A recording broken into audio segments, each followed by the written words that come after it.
Assalamualaikum warahmatullahi wabarakatuh. Perkenalkan, nama saya Vidya Zara Lubis, NPM 2003 110055. Saya dari mahasiswa Universitas Muhammadiyah Sumatera Utara, program studi ilmu komunikasi.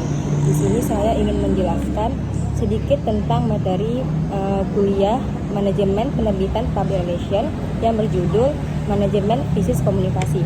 Apa itu krisis? Krisis adalah suatu peristiwa yang tiba-tiba dan tidak terduga yang menyebabkan keresahan besar di antara individu-individu di tempat kerja disebut sebagai krisis organisasi.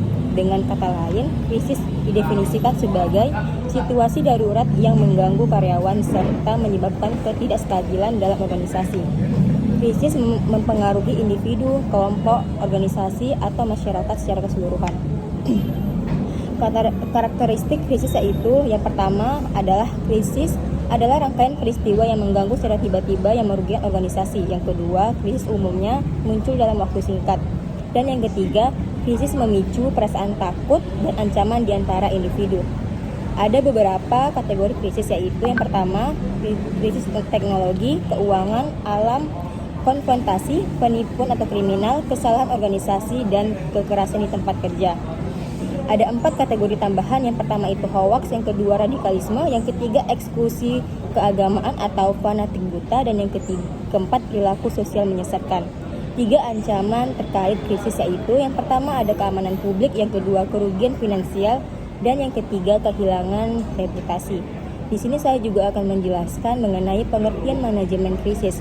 Manajemen krisis adalah proses yang dirancang untuk mencegah atau mengurangi kerusakan yang dapat ditimbulkan oleh krisis pada organisasi dan pemangku kepentingan. Tim manajemen krisis yaitu ada tim manajemen krisis dibentuk untuk melindungi organisasi dalam dampak buruk krisis. Tim manajemen krisis mempersiapkan organisasi untuk ancaman yang tak terhindarkan. Yang kedua, organisasi membentuk tim manajemen krisis untuk memutuskan tindakan di masa depan dan menyusun strategi untuk membantu organisasi keluar dari masa-masa sulit secepat mungkin. Dan yang ketiga, tim manajemen krisis dibentuk untuk merespons segera sinyal peringatan krisis dan melaksanakan rencana yang relevan untuk mengatasi situasi darurat. Ada peran tim manajemen krisis. Yang pertama, mendeteksi tanda-tanda awal krisis, dan yang kedua, mengidentifikasi area masalah. Yang ketiga, duduk dengan karyawan berhadap-hadapan dan diskusikan bidang-bidang yang menjadi perhatian. Dan yang keempat, siapkan rencana manajemen krisis yang bekerja paling baik dalam situasi darurat. Yang kelima, dorongan karyawan untuk menghadapi masalah dengan keberanian, tekad, dan senyum. Memotivasi mereka untuk tidak kehilangan harapan dan memberikan level terbaik mereka. Dan yang kelima, membantu organisasi keluar dari masa-masa sulit dan juga mempersiapkannya untuk masa depan. Di sini juga ada pengertian dari komunikasi krisis.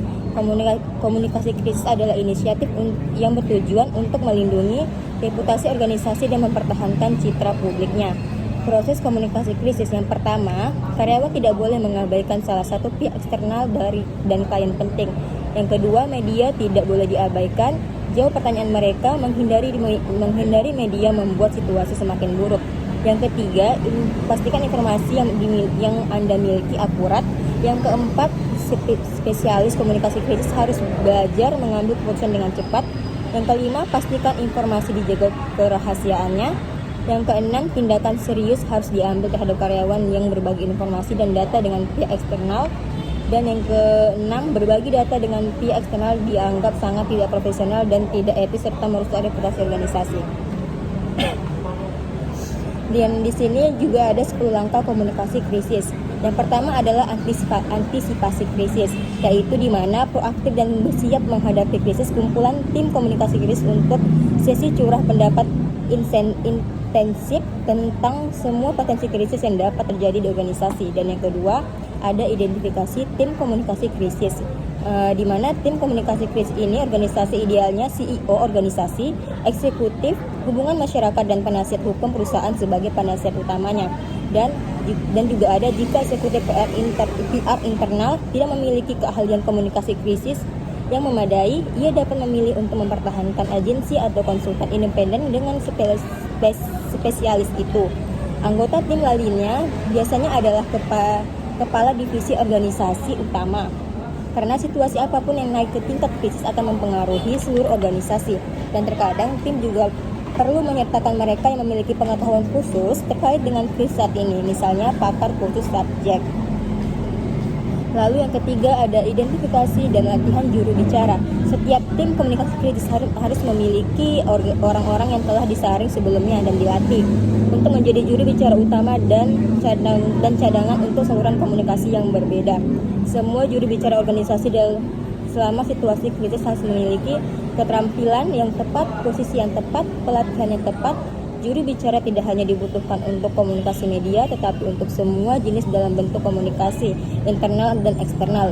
Ini termasuk di depan kamera, pada pertemuan publik dan pertemuan karyawan dan juga lain-lain.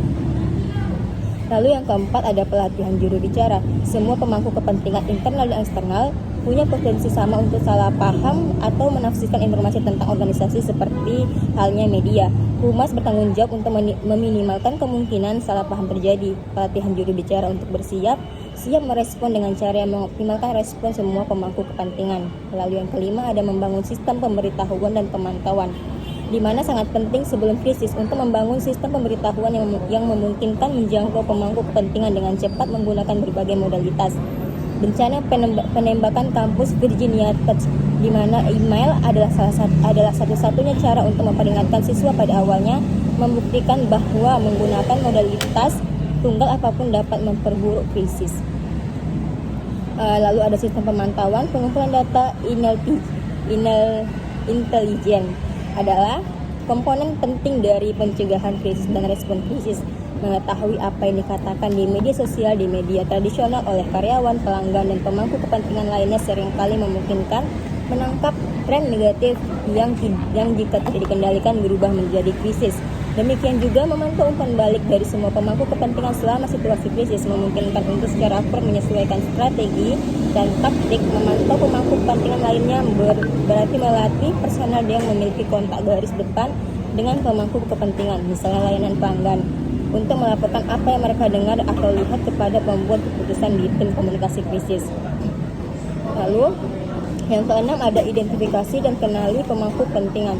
Siapa pemangku kepentingan internal dan eksternal yang penting bagi organisasi? Karyawan sebagai audiens terpenting karena setiap karyawan adalah perwakilan PR dan manajer krisis untuk organisasi, baik diinginkan ataupun tidak. Namun pada akhirnya semua pemangku kepentingan akan membicarakan lembaga kepada orang lain yang tidak ada dalam daftar kontak.